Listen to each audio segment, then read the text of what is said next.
All right. Yes. Welcome back to Talkin' Taker, the podcast exploring, digging up the career of the dead man, one pay-per-view match at a time.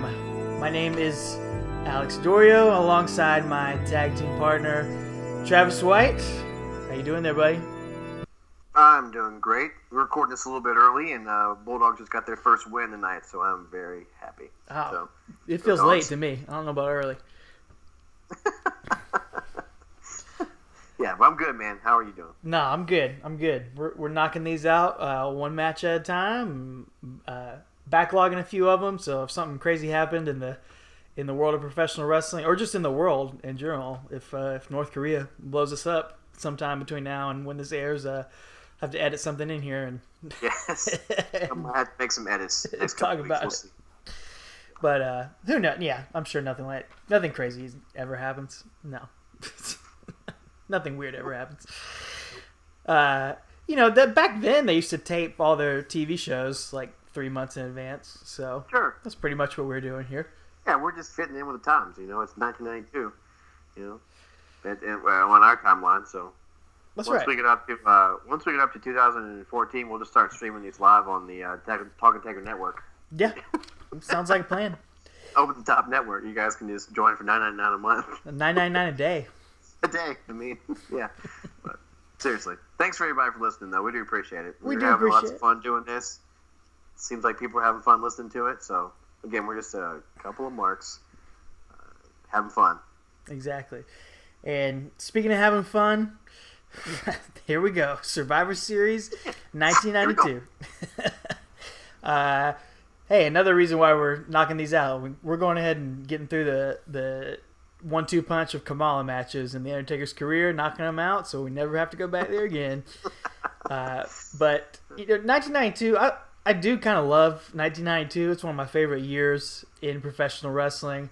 I think we're not getting the best picture of it with the few matches that we've watched, but looking at some of these pay-per-views, man, you've got the Royal Rumble 92, you've got Flair and Savage at WrestleMania, Bret Hart and Roddy Piper at WrestleMania, Bret Hart and Bulldog at SummerSlam, you got the Flair and Ramon against Perfect and Macho Man at this Survivor Series. There's just some great storytelling, some great matches. Shawn Michaels is coming into his own as a single star. Mm-hmm. Mm-hmm. Yeah, I love 1992 WWF. Just maybe not these particular matches. But it's all good. It's telling a story, and like you mentioned in the last podcast, it's kind of at this point in Undertaker's career, he is defeating the monster of the week.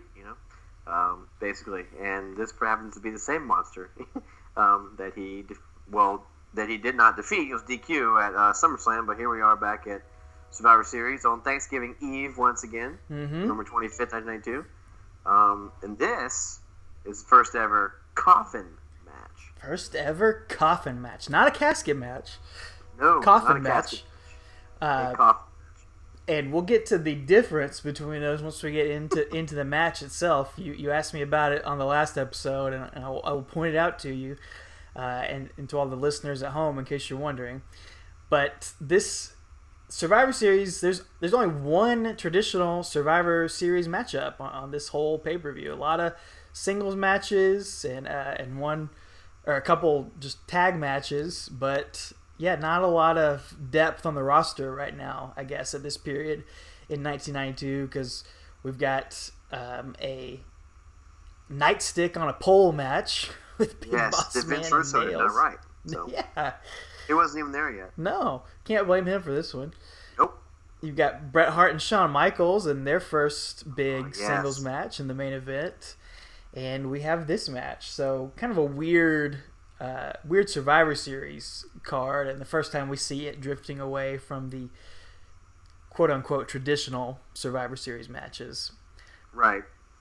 Which just the year prior to this was, 91 was the first time they'd ever had a World Heavyweight Championship match on it, and now they're kind of abandoning the whole premise of it.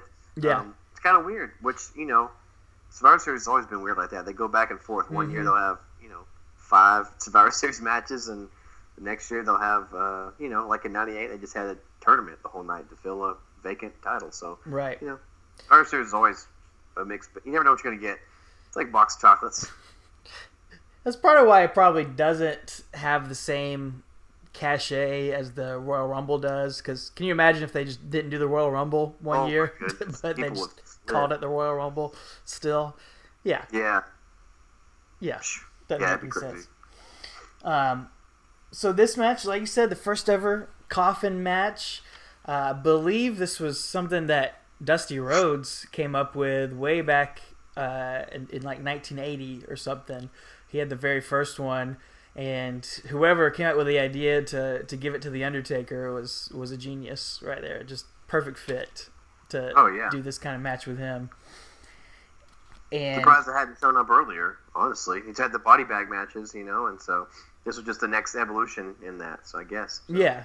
The body bag match and this, it just goes further in really distinguishing him as a very unique, very special character to have these very specialized, unique matches. So we get a recap here of the feud so far, right? Yeah, courtesy of Coliseum Video, right? Man, those were great. Coliseum Video.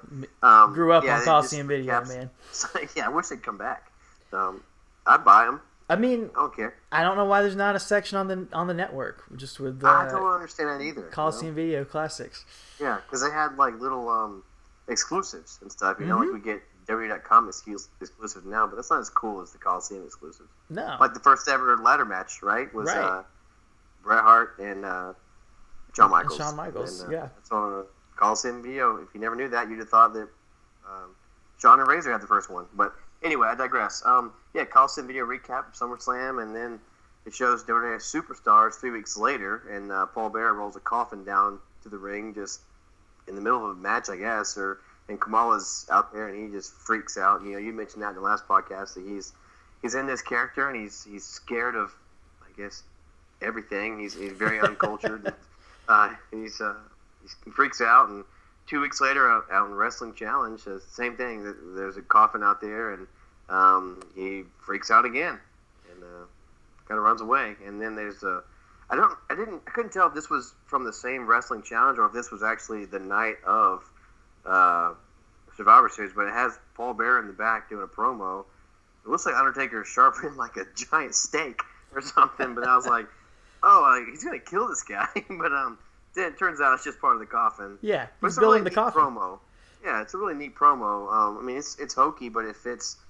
Nowadays it's hokey, but it fits. In the times, and it fit with the characters. And Undertaker is building this coffin. To put Kamala in. So he had the blueprints of it with like a drawing of Kamala in the blueprints inside the coffin. It's so unrolls specific. The blueprint. It's so good. Yeah. And then. So it's custom made. That's nice of them. Custom make. How thoughtful. And painted on the top with the moon and the stars. It's got them stars and the moon, like his paint, but during this promo, Undertaker looks at the camera and says, "Kamala, you will not survive Survivor Series. Kamala, rest in peace." Up to here, I don't believe he said that on camera on pay-per-view at this point, but I'm sure he has on, some of the Wrestling Challenge or Superstars and stuff. But this is the first time he makes an appearance on a pay-per-view here. He does the good old, rest in peace, and pretty cool, pretty noteworthy in my opinion. So. Yeah, pretty neat to see that legendary catchphrase finally get unveiled. You ever met anyone that's afraid of caskets? I don't think so.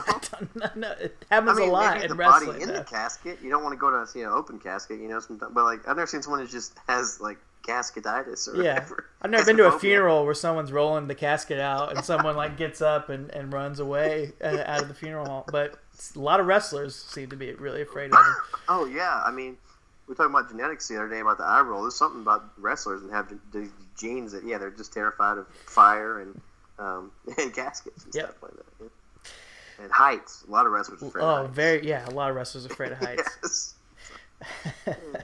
Yes. There's some great Paul Bearer cosplay going on in the crowd. So good. Yeah. It cracks Vince McMahon up. It does. Vince starts laughing audibly on the commentary. Fan dressed up like Paul Bearer. And the dude got an urn, too. Yes. It's so good. Committed, He's got his own urn. That's a true fan right there. I love that. But just like at SummerSlam, Whippleman's out again. He announces Kamala and Kimchi. He doesn't say anything on PC here. I don't believe like he did at SummerSlam. Thank God. But maybe he got chastised about that. I don't know. He may have. Well, of course, it was 25 years ago. They probably didn't care. So. Yeah, probably. So. Anyway, but again, same spiel. And then, man, I love that guy in the crowd that looks like Paul Bearer. He's so great. And then, again, just like we've been mentioning ever since his face turn, the first gong hits and the crowd is just lights up, man. Yep. So. And the real Paul Bearer rolls out the coffin. It's just a great visual. And it is. Paul Bearer is making great facials as well. Him and Kamala, they're... facial reactions are just rivaling each other. I don't know who's got better ones, but they're both. But if you want to study how to have a great facial reaction in wrestling, those are two people to just study right there because they're really selling everything and just killing it. Because they sell it so the person in the top row can see it too. Yes. It's really animated and over the top, which is good. Because, for TV, you don't need that, but when you're playing to a live crowd, you need that. So. But like you said, the way they shot this, the production of it, it's a really cool visual seeing, the huge coffin come out and Undertaker's just, casually walking behind it, doing his little Undertaker walk. And Heenan says, "That's not a coffin, that's a caboose." This is so big. He had some other good lines too. He said, all the women in this town look like Paul Bearer. And he also he explained why Kamala, even though he's afraid of coffins, would take this match. Well, if Kamala ever prepared himself for a match, if Kimchi and Whippleman ever had to get him ready, you better have him ready tonight. I don't understand why they would sign for a matchup like this, knowing full well that the Ugandan Giant Kamala is really concerned about the matchup. He's afraid of coffins in general, and certainly after the matchup at SummerSlam, almost deathly, if you would, afraid of the Undertaker. Being a broadcast journalist, I talked to Dr. Harvey Whippleman, and he said he's not afraid of it. And the reason they signed for this match, money, and to prove to the people, the Ugandan Giant has no fear of this man.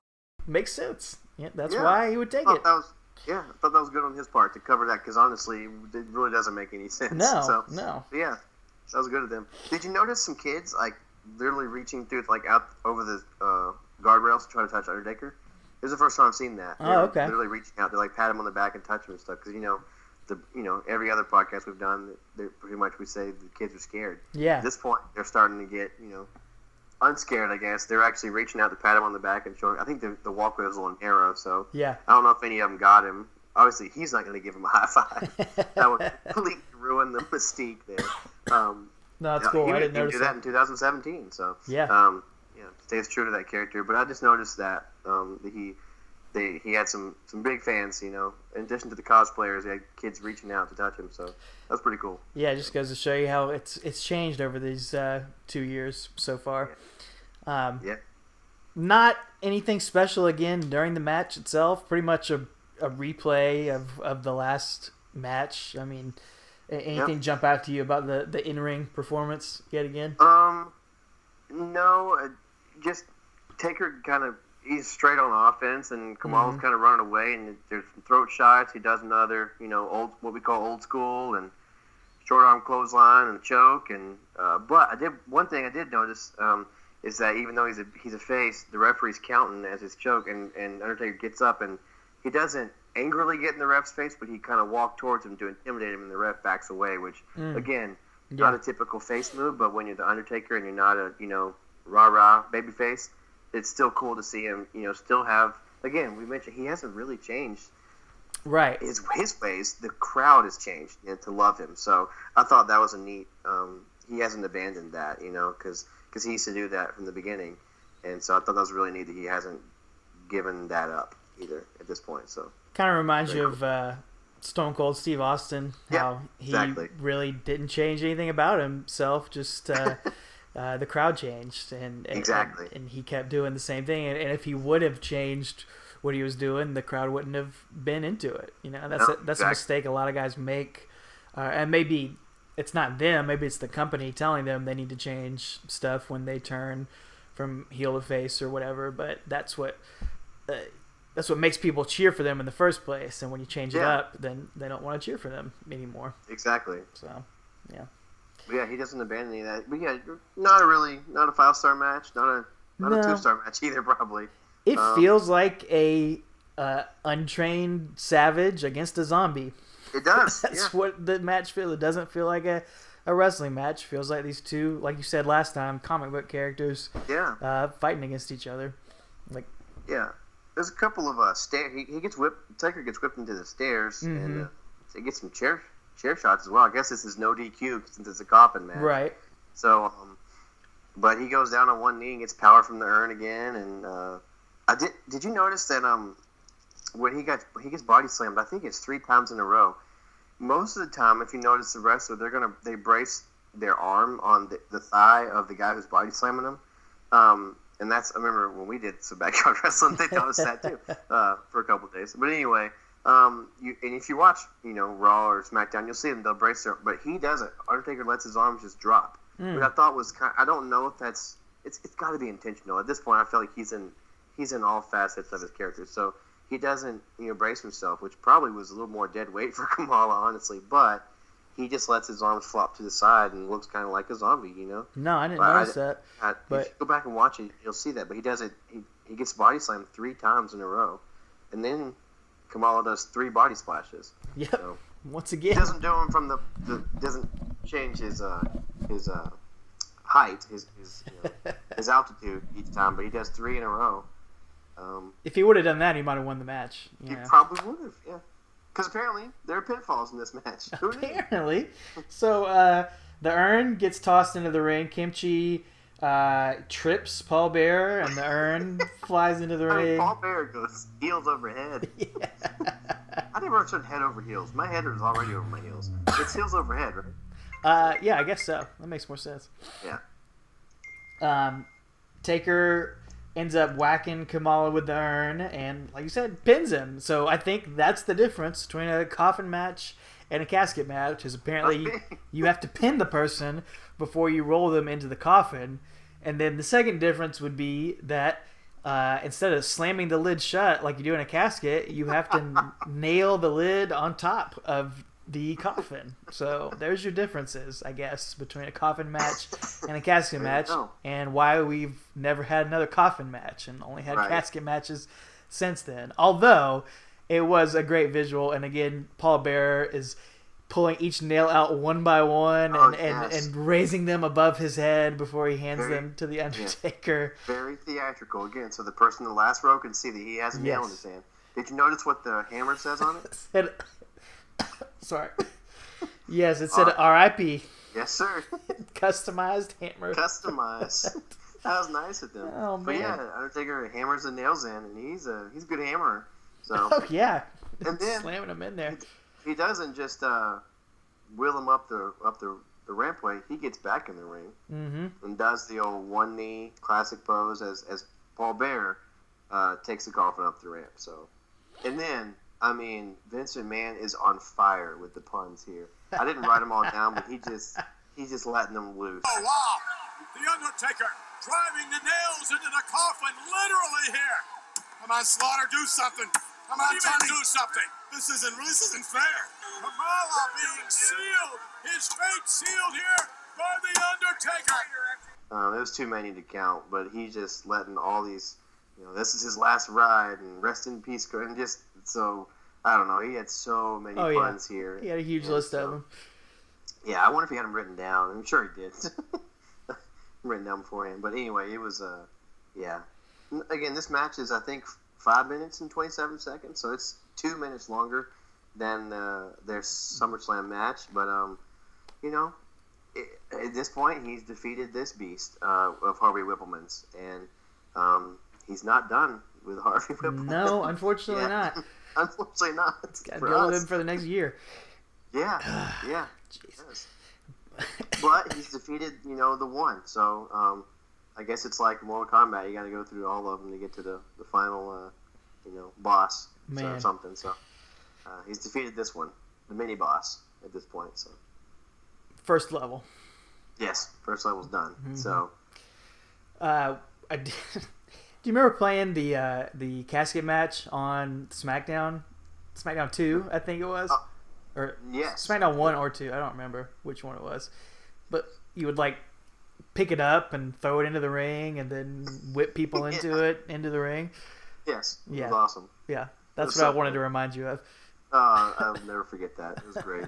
You could just toss the casket around. Yeah, like it was a piece of paper or something. You just pick it up. Because of chair. Yeah. Yeah. Well, that's because there was no custom-made caboose like Undertaker has here. So. Yeah, it wasn't custom built. We haven't had a casket match in a while, have we?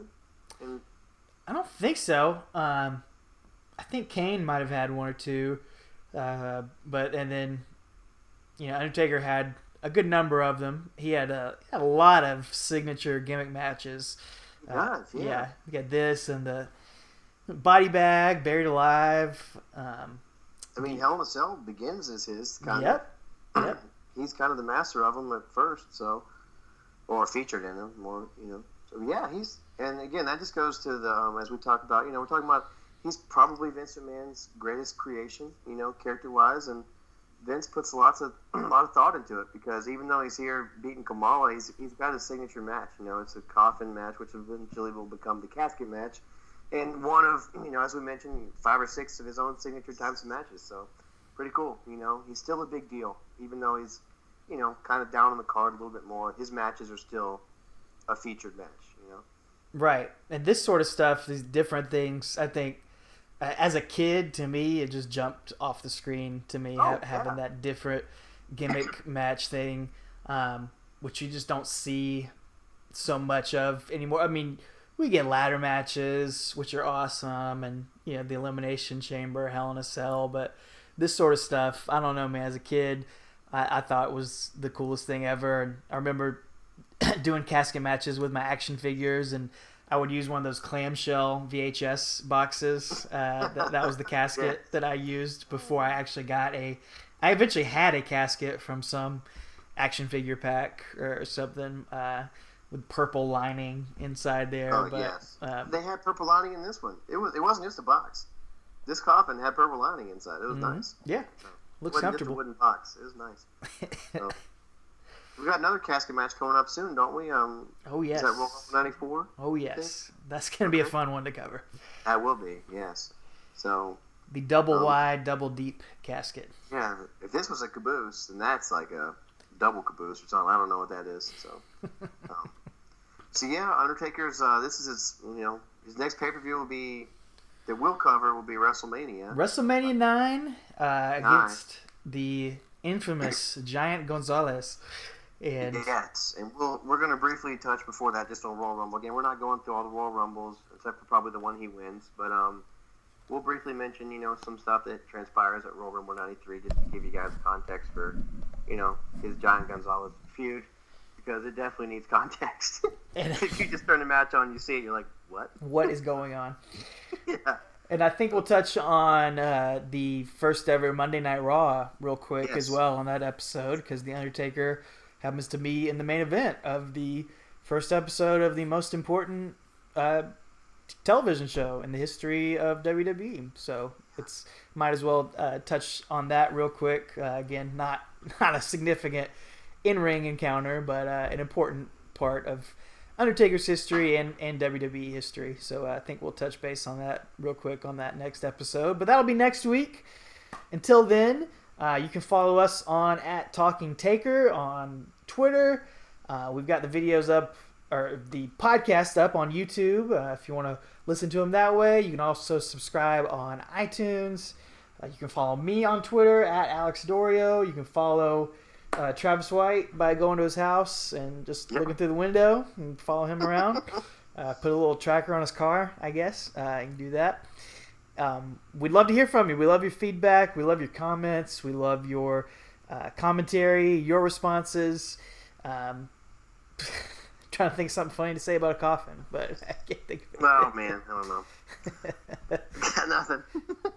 Tell us if you have ever seen anyone that's been afraid of coffins before. Your experiences with that, or if you're afraid of them, just let us know. If you have, cophophobia, whatever it is, I don't know what it would be. Yeah. Tell us about that. Let us know anything we messed up, anything we missed. Give us your feedback. We'd love to hear about it. Anything else?